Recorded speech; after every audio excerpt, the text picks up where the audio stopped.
मनव शर्मा दिल्ली के पास बहादुरगढ़ के एक छोटे से गांव का सीधा साधा लड़का था। घर में माँ बाप किसान और घर का बस एक ही सपना, मनव को विदेश भेजना, किसी भी तरह कनाडा पहुंचाना। बचपन से ही वो ईमानदार और साफ दिल था, लेकिन जैसे जैसे बड़ा होता गया एक बात उसके दिमाग में गड़ गई कि कनाडा पहुंचना ही जिंदगी का सबसे बड़ा लक्ष्य है। हर रात वो आईएलटीएस की तैयारी करता, पास के छोटे से कोचिंग सेंटर में जाता और सपने देखता कि एक दिन वो भी ब्रैम्पटन की सड़कों पर अपनी गाड़ी चलाएगा। पर उसको ये नहीं पता था कि यही सपना एक दिन उसकी जिंदगी का सबसे बड़ा जंजाल बन जाएगा। किसी ने उसकी जिंदगी को ऐसा नरक बनाया कि आप सोच भी नहीं सकते। कोई इंसान किसी के साथ इतना बड़ा खेल कैसे खेल सकता है? आओ कहानी शुरू करते हैं। एक दिन कोचिंग इंस्टीट्यूट में एक नई लड़की आई, आरती मिश्रा। गोरा रंग, हंसमुख स्वभाव और बात करने का अंदाज इतना मीठा कि हर कोई उसकी तरफ खिंच जाए। पहले ही दिन जब वो क्लास में बैठी, सबकी नजरें बस उसी पर टिक गईं। आरती ने अपने आप को बहुत ही सिंपल, सीधी सादी, मासूम दिखाया। जब मैडम ने पूछा कि कौन इसे सेंटर के रूल समझाएगा, मनव ने तुरंत हाथ उठा दिया। बस वहीं से दोनों की बातचीत शुरू हो गई। शुरू में बातें सिर्फ क्लास तक सीमित थीं, फिर धीरे धीरे चाय की टपरी, लाइब्रेरी और कोचिंग से घर जाने वाले रास्ते तक पहुंच गईं। कुछ ही महीनों में दोनों एक दूसरे को पसंद करने लगे और फिर वही पसंद धीरे धीरे प्यार में बदल गई। आरती हर वक्त उसे हिम्मत देती, तो बहुत दिमाग वाला है, तेरा तो पक्का वीजा लगेगा और अगर हम दोनों साथ में फाइल लगाएंगे ना तो हो सकता है हमें एक साथ जाने का मौका मिल जाए। मनव को ये बातें किसी सपने की तरह लगती। वो सोचता भगवान ने सिर्फ वीजा नहीं, प्यार भी दे दिया। घर में जब उसने बताया कि वो एक लड़की के साथ मिलकर वीजा अप्लाई करेगा तो माँ ने कहा, देख बेटा, अपना ध्यान रखना, दुनिया इतनी सीधी नहीं है, हर किसी पे भरोसा नहीं किया जाता। पर मनव ने हंसते हुए कहा, माँ वो अलग है, दिल की साफ है, किसी को धोखा नहीं दे सकती। कुछ ही समय में दोनों ने कोर्ट मैरिज भी कर ली। घर वालों को बस इतना बताया गया कि कागजी काम है वीजा के लिए। यहीं से असली धोखे की कहानी शुरू होती है। आरती का प्लान धीरे धीरे तैयार हो रहा था। वो बोली, मुझे एक बहुत जबरदस्त एजेंट पता है, वो गारंटी से वीजा लगवाता है, तू बस पैसे अरेंज कर, पेपर वर्क मैं संभाल लूंगी। मनव ने अपनी माँ के गहने बेच दिए, जमीन का एक टुकड़ा गिरवी रख दिया और पूरी 18 लाख की रकम आरती के हाथ में रख दी। आरती ने कहा, तो टेंशन मत ले, मैंने तेरी फाइल लगा दी है, तू बस आईएलटीएस पर फोकस कर। कुछ हफ्तों बाद रिजल्ट आए। आरती के बैंड आए 7, मनव के आए 6। एजेंट ने बोला, इसकी फाइल स्ट्रांग है, ये पहले स्टूडेंट वीजा पर जा सकती है, तू बाद में इसके स्पाउस वीजा पर आ जाएगा। मनव के चेहरे पर खुशी और गर्व दोनों थे। उसने कहा, कोई बात नहीं, मैं उसे बाद में ही सही, पर उसी के साथ जाऊंगा। जब आरती का वीजा आ गया, पूरे गांव में जैसे त्योहार सा माहौल हो गया। रिश्तेदार घर पर आने लगे, बधाई देने, मीठा खाने। मनव उसे एयरपोर्ट छोड़ने गया। आरती ने हाथों में लाल चूड़ा पहना हुआ था, हाथ में टिकट थी। वो हल्की मुस्कान के साथ बोली, चिंता मत करना, मैं उधर जाकर तुझे बुला लूंगी, तेरा वीजा लगते ही तू मेरे पास होगा, हमेशा के लिए।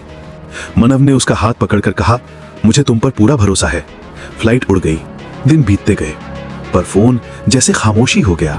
पहले मनव ने सोचा कि शायद नेटवर्क की प्रॉब्लम होगी, टाइम जोन अलग होगा, सेट हो जाए तो कॉल कर लेगी। लेकिन धीरे धीरे उसे महसूस हुआ कि कुछ गड़बड़ है। कॉल जाती, कट जाती, मैसेज का बस सीन दिखता, जवाब नहीं।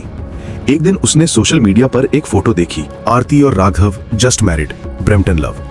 मनव की आंखें वहीं ठहर गईं। उसके हाथ से मोबाइल नीचे गिर गया। वो यकीन ही नहीं कर पाया कि जिस लड़की के साथ वो रोज बातें करता था, जिसके साथ उसने शादी की, सपने बांटे, वो अब किसी और की दुल्हन बन चुकी है। घर में माँ ने पूछा, क्या हुआ बेटा? मनव बस इतना बोल पाया, कुछ नहीं माँ, बस थोड़ा ठीक नहीं लग रहा। उस रात उसने खाना भी नहीं खाया, बस छत की तरफ देखते देखते रात गुजार दी। अगले दिन वो सीधा एजेंट के ऑफिस पहुंचा। कहने लगा, आपने कहा था आरती मेरा स्पाउस वीजा करवाएगी, लेकिन अब तो उसकी शादी किसी और से हो गई। एजेंट मीठी आवाज में बोला, अरे भाई, मुझे भी अभी पता चला, शायद कोई गलतफहमी हो गई होगी, तू टेंशन मत ले, मैं उससे कॉल करता हूं। उसने कॉल लगाने का नाटक किया, फिर बोला, उसका फोन बंद आ रहा है, शायद बिजी होगी, तू चिंता मत कर। अब मनव को साफ समझ आने लगा था कि मामला सिर्फ प्यार का धोखा नहीं है, कुछ बड़ा खेल चल रहा है। उसने कई दिन तक आरती से कांटेक्ट करने की कोशिश की, फेसबुक, इंस्टाग्राम, हर जगह मैसेज, लेकिन हर बार बस सीन, कोई जवाब नहीं। एक दिन उसे एक अनजान नंबर से मैसेज आया, मनव, अगर सच जानना चाहता है तो कल शाम 6 बजे रोहिणी के एक कैफे में आ जा, लोकेशन भेज रहा हूं। पहले तो वो घबरा गया, फिर सोचा अब भागना नहीं है, चाहे जो हो। अगले दिन वो कैफे पहुंचा। एक कोने में एक लड़का बैठा था, छोटी दाढ़ी, आंखों में टेंशन। वो पूछता है, तू मनव है? मनव बोला, हाँ। और तुम कौन? वो धीमी आवाज में बोला, मेरा नाम समीर है, मैं राघव का दोस्त हूं। समीर ने अपनी जेब से एक कागज निकाला और मनव के सामने रख दिया। ये उस एजेंट की रिसीट है जिस पर तेरे नाम से पूरे 18 लाख रुपए लिखे हुए हैं, लेकिन ये पैसे कनाडा पहुंचते ही सीधे राघव के अकाउंट में ट्रांसफर हो गए थे। मनव की आंखें फैल गईं। तुम कहना क्या चाहते हो? समीर ने गहरी सांस लेकर कहा, आरती और राघव पहले से साथ थे। उनके पास वीजा के लिए पैसे नहीं थे, तो उन्होंने प्लान बनाया कि किसी इमोशनल भरोसेमंद लड़के को फंसाया जाए, उससे पैसे निकलवाए जाए और फिर कनाडा जाकर शादी कर ली जाए। तू बदकिस्मत था कि तूने भरोसा कर लिया। मनव का गला सूख गया। मतलब ये सब पहले से प्लान था? मैं बस एक स्टेप था उनके प्लान में। समीर ने धीरे से कहा, हाँ। और कनाडा पहुंचते ही दोनों ने कोर्ट मैरिज कर ली। अब दोनों वहीं सेट हैं। तू बस उनके गेम का एक मोहरा था। कैफे से निकलते वक्त मनव के कदम भारी हो गए। बाहर हल्की हल्की बूंदाबांदी हो रही थी और उसके अंदर तूफान चल रहा था। वो सड़क पे खड़ा सोच रहा था, जिसके लिए मैं सब छोड़ सकता था, उन्होंने मुझे ऐसे यूज किया जैसे कोई सामान हो। उसने उसी रात फैसला कर लिया, अब मैं किसी पर भरोसा नहीं करूंगा, सिर्फ खुद पर। अगली सुबह उसने फिर से आइल्स की किताबें खोली और खुद से कहा, अब वीजा खरीदूंगा नहीं, मेहनत से हासिल करूंगा। उसने दिन में खेतों में काम किया, शाम को कोचिंग लगाई, फिर रात को पढ़ाई। गांव के लोग ताने मारते, अरे जिस लड़की ने तुझे ठगा उसके लिए ही इतना पागल था ना, अब क्या फायदा ये सब करने का? मनव बस एक ही बात कहता, अब मैं किसी और के लिए नहीं, अपने लिए लड़ रहा हूं। कुछ महीनों बाद उसने दोबारा आइल्स दी और इस बार उसकी 7.5 बैंड आए। उसने कोई एजेंट नहीं पकड़ा, खुद ऑनलाइन कॉलेज ढूंढा, फॉर्म भरा, डॉक्यूमेंट्स अपलोड किए। साथ में एक दोस्त के साथ छोटा सा डिलीवरी का काम पकड़ लिया। कोरियर और पार्सल बांटते बांटते धीरे धीरे पैसे जोड़ता रहा। करीब 2 साल बाद एक दिन मेल आया, your study permit is approved. उसके हाथ कांपने लगे, आंखें भीग गईं। जिस सपने को लेकर मुझे ठगा गया था, आज वो सपना मैंने खुद की मेहनत से पूरा किया है। जब वो कनाडा पहुंचा, ठंडी हवा ने उसे हल्के से छुआ। ब्रैम्पटन की सड़कों पर चलते चलते उसे सब कुछ नया नया लगा। पंजाबी दुकानें, देसी रेस्टोरेंट, ट्रकिंग यार्ड। पर एक जगह थी जहां जाने से वो खुद को रोक नहीं पाता था। वो गली जहां आरती और राघव रहते थे। वो दूर से उनके घर को देखता, कुछ नहीं कहता, कुछ नहीं करता, बस खड़ा रहता चुपचाप। एक दिन वो ट्रकिंग यार्ड में कागजी काम कर रहा था, तभी किसी ने उसके कंधे पर हाथ रखा। Excuse me, can you help me? वो पलट कर देखता है, सामने आरती खड़ी थी। वो वाली पुरानी मुस्कान गायब, चेहरा थका हुआ, आंखों में डर और पछतावा। कुछ सेकंड तक वो उसे बस देखता रहा, फिर धीरे से बोला, तुम? आरती ने हाथ जोड़ दिए। मुझे पता था तू एक दिन यहां जरूर आएगा। मनव चुप रहा। आरती बोलती गई, मुझे राघव ने भी ठग दिया। उसने कहा था ये बस एक प्लान है, तेरे पैसे से हम दोनों कनाडा पहुंचेंगे, फिर सब ठीक हो जाएगा। लेकिन जैसे ही हमें पीआर मिली, उसने मुझे भी छोड़ दिया। उसके हाथ कांप रहे थे, आवाज भर्रा रही थी। अब ना मेरे पास रिश्ते बचे, ना इज्जत, ना सुकून, बस एक पीआर कार्ड है। लालच में सब कुछ खो दिया। मनव ने धीरे से कहा, जो तुमने मेरे साथ किया था, आज वही तुम्हारे साथ हुआ। आरती फूट फूट के रोने लगी। प्लीज मुझे माफ कर दे मनव, मैं बहुत बड़ी गलती कर बैठी। मैंने तेरे भरोसे के साथ खेला, अब खुद के साथ जी नहीं पाती। मनव के दिल में दर्द था, लेकिन अब उसके अंदर गुस्से की जगह दया आ चुकी थी। वो बोला, देखो जो हुआ वो वापस नहीं आ सकता। तुमने मेरा सपना चुराया, मेरी माँ के गहने बिकवाए, मेरी मेहनत लूट ली। लेकिन अब मैं अपनी जिंदगी खुद बनाऊंगा और इस बार किसी पर इल्जाम नहीं लगाऊंगा। वो मुड़ने लगा, तभी आरती ने कहा, रुक, एक बात और, राघव तुझे छोड़ने वाला नहीं है। उसे पता चल गया है कि तू यहां आ गया है। वो कह रहा था, अगर मनव ने मुंह खोला तो उसका वीजा ही नहीं, उसकी जिंदगी भी खत्म कर दूंगा। मनव के कदम रुक गए। चेहरे पर डर नहीं था, पर आंखों में आग थी। वो बोला, अब अगर मुंह खुलेगा तो सिर्फ सच के लिए खुलेगा।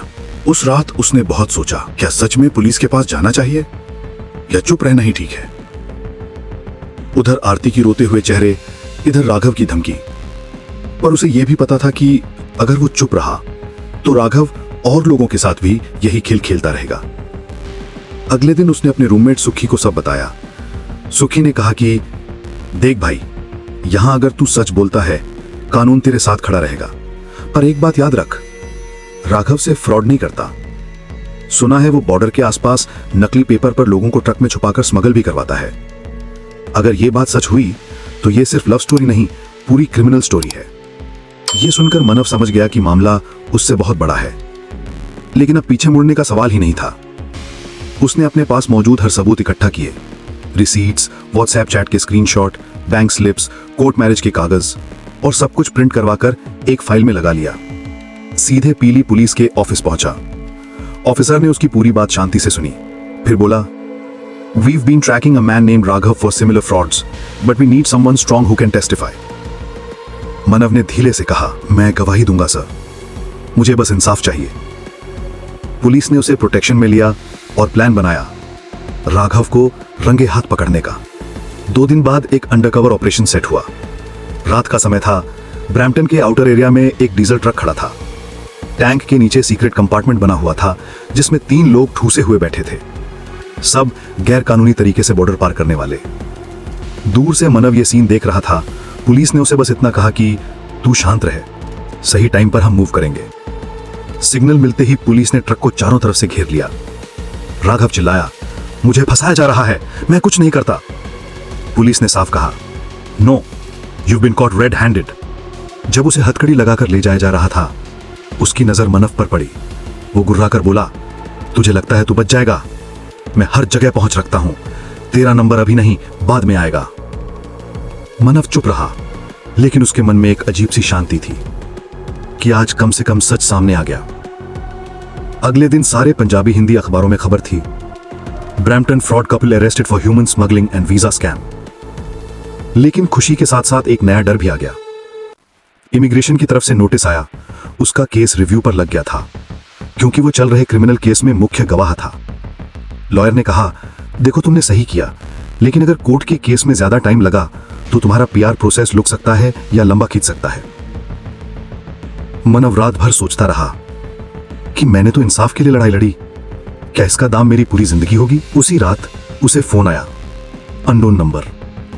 आवाज आई, "मनव, अगर तू कोर्ट में गया तो ना तू बचेगा ना तेरा केस।" उसका सांस रुक सा गया। वो सोचने लगा कि ये कौन है? राघव तो जेल में है, तो फिर ये धमकी कौन दे रहा है? अगले दिन वो सीधा पुलिस स्टेशन गया, धमकी वाली कॉल की कंप्लेन दर्ज करवाई। ऑफिसर ने कहा, "डोंट वरी, हम नंबर ट्रेस करेंगे, तू बिल्कुल डरे नहीं।" लेकिन मनव को पता था ये खेल अब खत्म होना ही चाहिए। कोर्ट की तारीख आई, वो सीधे अदालत पहुंचा। दिल जरूर धड़क रहा था, पर हिम्मत पहले से ज्यादा थी। आरती भी कोर्ट में मौजूद थी, थकी हुई, टूटी हुई, पर इस बार सच वाले साइड पर। जज ने सबूत देखे, स्टेटमेंट सुने, पुलिस की रिपोर्ट पढ़ी और आखिर में फैसला सुनाया। राघव और उसके साथियों को मानव तस्करी, वीजा फ्रॉड और धोखाधड़ी के केस में 3 साल की सजा दी जाती है। मुख्य गवाह मनव शर्मा की सुरक्षा सरकार की जिम्मेदारी होगी।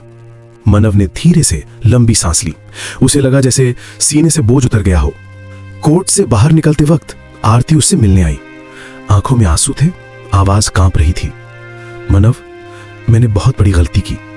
अगर तू मुझे माफ कर दे तो शायद मैं खुद को फिर से संभाल पाऊं। तेरा भरोसा तोड़कर मैंने खुद की जिंदगी भी बर्बाद कर ली। मनव ने कुछ सेकंड उसे देखा। बीते हुए पल दिमाग में घूम गए। कोचिंग वाली बातें, सपने, धोखा, एयरपोर्ट, 18 लाख, मां के गहने। फिर वो धीरे से बोला, "देखो आरती, माफ करना आसान नहीं होता, लेकिन मैं तुम्हें नहीं, खुद को आजाद करने के लिए तुम्हें माफ करता हूं, क्योंकि अगर मैं हमेशा पिछली बातें पकड़े रखूंगा तो आगे बढ़ ही नहीं पाऊंगा।" ये कहकर वो बिना गुस्से, बिना बदला लेने की भावना, बस एक शांति के साथ वहां से चला गया। कुछ महीनों बाद उसे मेल आया, "your PR application is approved." इस बार जो मुस्कान उसके चेहरे पर आई वो सबसे सच्ची थी। वो बोला, "ये पीआर मेरी हक की कमाई से आई है, किसी के धोखे से नहीं।" वो अपनी ट्रकिंग कंपनी में सुपरवाइजर बन गया और पंजाबी हिंदी कम्युनिटी में फ्रॉड अवेयरनेस सेशंस लेने लगा।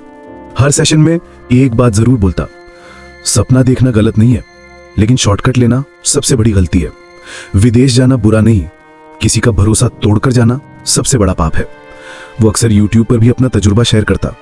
वीडियो के अंत में हमेशा कहता, "दोस्तों, अगर जिंदगी में कभी किसी ने आपको धोखा दिया हो तो याद रखना, वो आपकी हार नहीं, आपका सबक होता है। हर धोखे के बाद एक नई शुरुआत हो सकती है, बस हिम्मत नहीं टूटनी चाहिए। सच की राह मुश्किल जरूर होती है, लेकिन आखिर में जीत हमेशा वही मिलती है। फिर कैमरे की तरफ देखकर बोलता, अगर आपको भी लगता है कि सच्चाई हमेशा जीतती है तो इस वीडियो को लाइक करो, कमेंट में बताओ अगर तुम मनव की जगह होते तो क्या करते, और चैनल को सब्सक्राइब जरूर करो, क्योंकि अगली कहानी और भी सच्ची होगी और शायद आपकी किसी अपने की आंखें खोल दे।